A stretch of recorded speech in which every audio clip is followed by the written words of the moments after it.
Hello, ladies and gentlemen. So now we're going to do this problem. Okay, 64 increased by what percent is 80? And for this one, we're going to have to first start, as usual, by writing down our formula.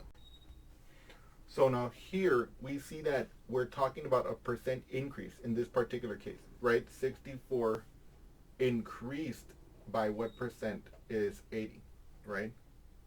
All right, let's read that again. 64 increased by what percent is 80? So this is a percent increase. Okay, so that's why we're using this formula. Okay, let's read it together.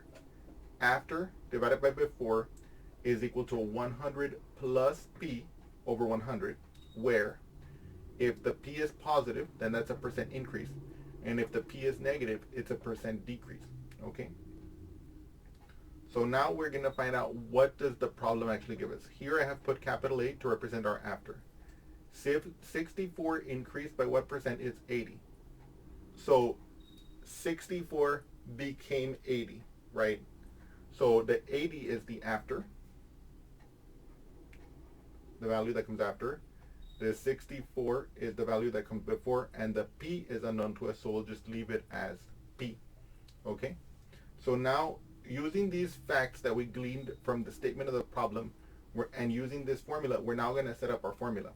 After, which is 80, over before, which is 64, is equal to 100, in this case, plus P, because we know that it's a, regardless, when we solve this, the P would come out positive or negative to make the equation true.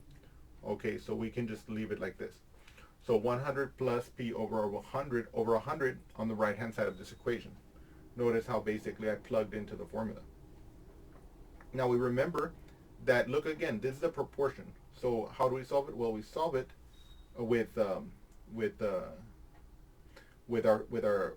formula. If, which I want you guys to always remember by heart, if A over B is equal to C over D, then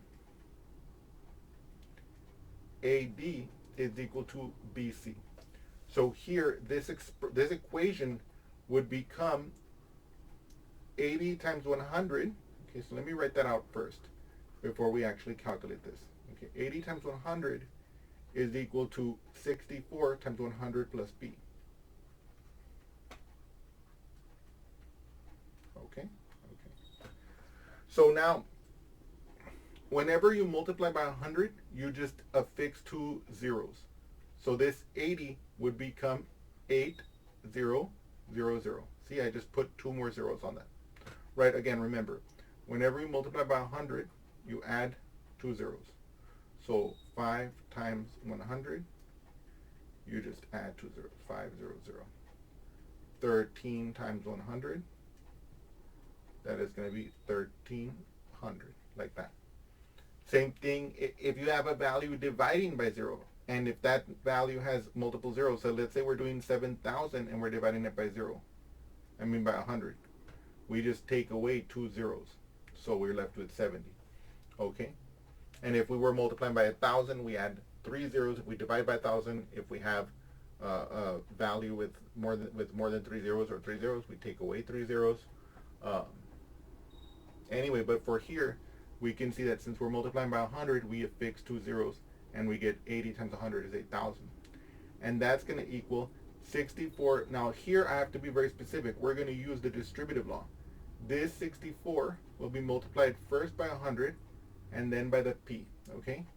And that's going to give us, on the right-hand side of this equation, 6,400. Why?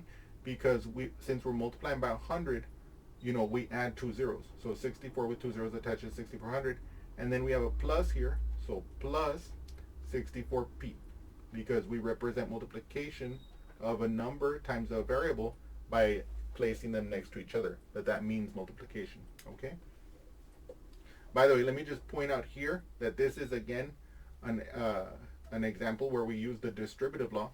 And so let me just rewrite that here symbolically so I don't have you guys forget about that. Okay, let me see this here. Okay, so distributive law. So if, let's say, A, B, and C are real numbers,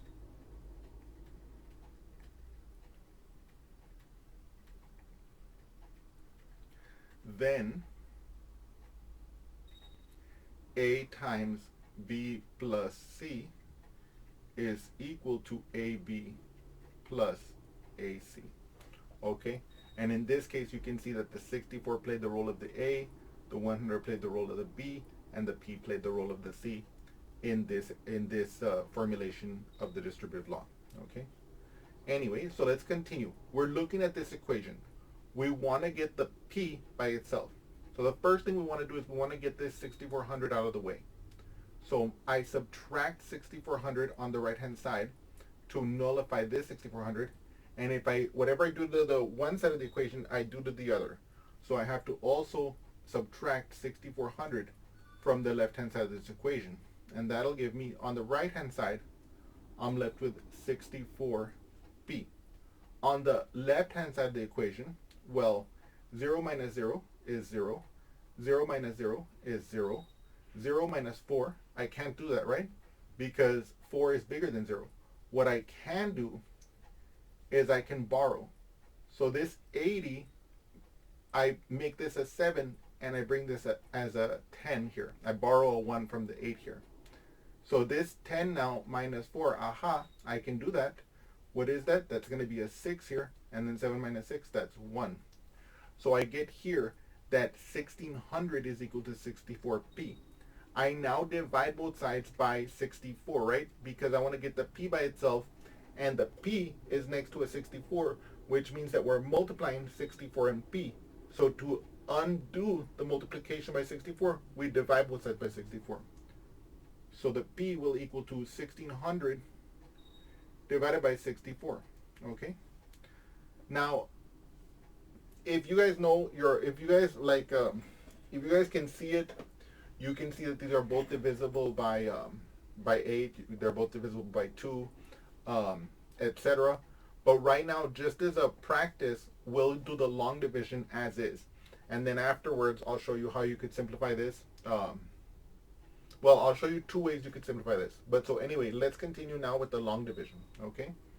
Okay. So we want to do 1600 divided by 64. So as I mentioned in the previous example, what I recommend you guys to do is to make a multiplication table for 64. So n and 64 times n, where n will go from 1, 2, 3, 4, 5, 6, 7, 8, 9. And then the 64 times n, so 64 times, in this case 1, that's just 64. 64 times 2, well, you can actually add 64 to this to find that out. 4 plus 4 will be 8, and then 6 plus 6 will be 12, okay? And then for the rest, we're just going to add 64 each time. So let me do that here. So 64 plus 128, let's do that together. 8 plus 4, that's 12. So I bring down my 2, carry my 1.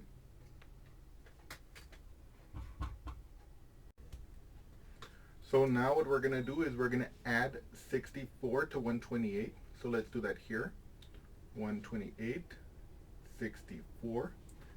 And we know that 8 plus 4 is 12. So we put our 2 here. We carry our 1. 6 plus 2 is 8, plus 1 is 9. Then we bring down the 1. Okay, we get 192 here. We add 64 to that, 64. 2 plus 4 is 6, 9 plus 6 is 15. I carry the 1. 1 plus 1 is 2, so we can say that that's 256. We add 64 to that. 6 plus 4 is 10. I bring down the 0, carry the 1. 1 plus 5 is 6, plus 6 is 12. I carry the 1. 3, so that's 320. I add the 64 again. By the way, what I want you guys to see as I'm doing this, as I'm making this multiplication table, is that by just adding and adding and adding, I'm able to make this multiplication table. Now the reason why I only need to go from 1 through 9 is because in the top of the division house, I can only put 1 digit in each step. And so therefore, like, I only need the digits from 1 through 9. Strictly speaking, you could say, David, you didn't put 0, and that's also true. but we know if it goes in 0 times to put in 0. Okay? And then 0 plus 4, that's 4. 2 plus 6 is 8. We bring down our 3. 384. We add 64 again. 4 plus 4 is 8. 8 plus 6, that's 14. Bring down my 4, carry my 1. 1 plus 3 is 4. So that's 448. I add 64 again, then we put that over here.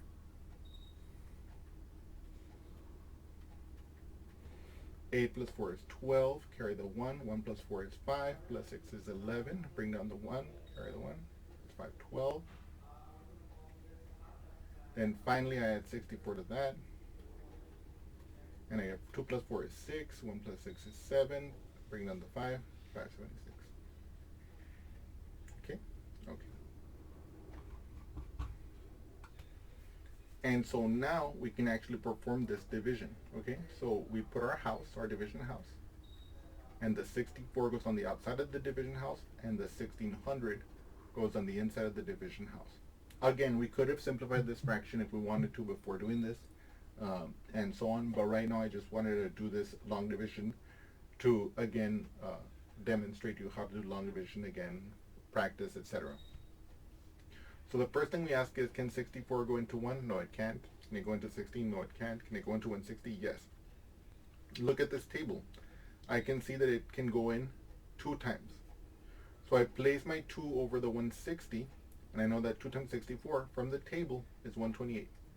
Now notice, I didn't have to fiddle around figuring out, does it go in 2 times, 3 times, blah, blah, blah. And so because I already have the table done here, I can just put it in. So now, what is 0 minus 8? I can't do that. I have to borrow from the 6. This becomes a 5. This becomes a 10. 10 minus 8, that's 2. 5 minus 2, 3. 1 minus 1, 0, but we don't put that. Then we bring down this 0. And we ask ourselves, how many times does 64 go into 320? Boom, 5 times. 5 times 64, that's 320. How do I know that? Did I do it in my head? No. I have it here in the table. See, 5 times 64 is 320. And then, of course, you can see 320 minus 320, that's going to be 0. So you can see here that this simplifies to 25. So going back to our previous sheet, we can see that the P, which we were looking for, is 25. What does that mean? Well, P is positive, and it's 25, so that means that if we write our solution down as a sentence, we can see that 64 increased by 25% is 80. So let's write that down. Why 25%? Because the P was 25. So 64 increased by 25% is 80. Okay. So that's how we do that problem. Okay. And again, let me also point out here that you could have started by simplifying this left-hand side. Okay. You could have simplified this left-hand side as a fraction all the way, and then that could have also helped to make this calculation a little easier. But what I wanted to show you here is just, you can just go straight forward with the calculation and you'll get the result. Anyway, I hope you've enjoyed this calculation, and we'll be seeing, and I hope to see you again soon. Thank you so much.